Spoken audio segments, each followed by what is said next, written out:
Welcome. If you want to set password on the application in OPPO A52, for the first you have to go for the settings. Right now let's scroll down and go for the privacy. And here we got the app lock option, so let's click on it. Oh, we don't want a kid space, we have to go for the app lock. We have to set the password.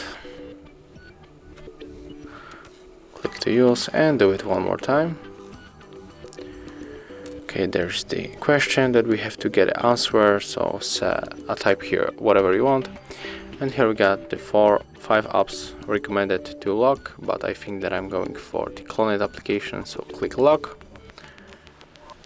And right now we are going to check if it's working. And yes, right now we have to input our password. Thank you guys for watching. Leave thumbs ups, comments and subscribe to our channel.